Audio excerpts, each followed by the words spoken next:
कि अपना शिष्या के घरे भोला जी आई गईल।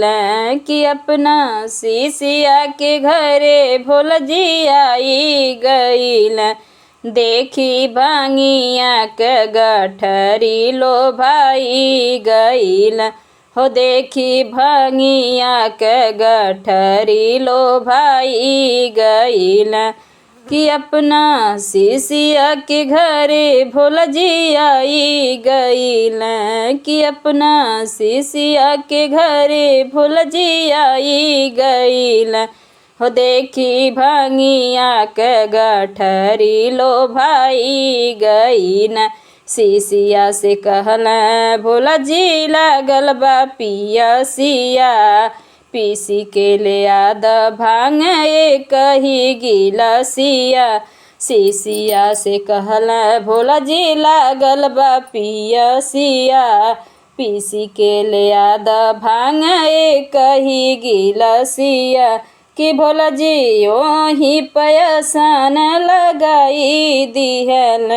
कि भोला जी ओही पयसन लगाई दिहल। देखी भांगिया के गठरी लो भाई गईल।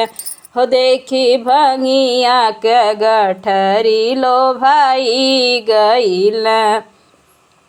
अपना शिष्या के घरे भोला जी आई गईल। अपना शिष्या के घरे भोला जी आई गईल।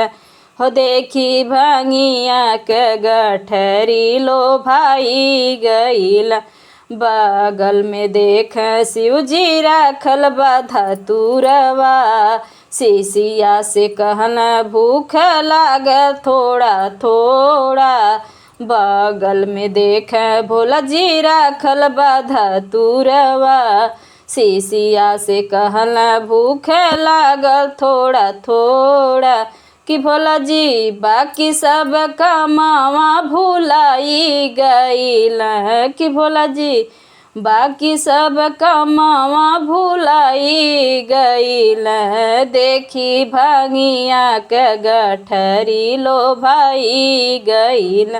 हो देखी भांगिया के गठरी लो भाई गईल। अपना शिष्या के घरे भोला जी आई गईल। कि अपना शिष्या के घरे शिव जी आई गईल। देखी भांगिया के गठरी लो भाई गईल। हो देखी भांगिया के गठरी लो भाई गईल। भांगिया के पीत शिव जी भूख होई गईल। भांगिया के पियत शिव जी खुश होई गईल। प्यार से उहा थावा प्यार से उहा थावा हमारा माथावा पे धइल। भांगिया के पी के शिव जी खुश होई गईल। प्यार से उहा थावा हमरे माथावा पे धइल। कि आजू शिष्या के भगिया जगाई दिहल। कि आजू शिष्या के भगिया जगाई दिहल। हो देखी भांगिया के गठरी लो भाई गईल। हो देखी भांगिया के गठरी लो भाई गईल।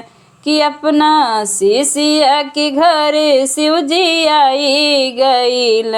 कि अपना शिष्या के घरे भोला जी आई गईल। हो देखी भांगिया के गठरी लो भाई गईल। हो देखी भांगिया के गठरी लो भाई गईल।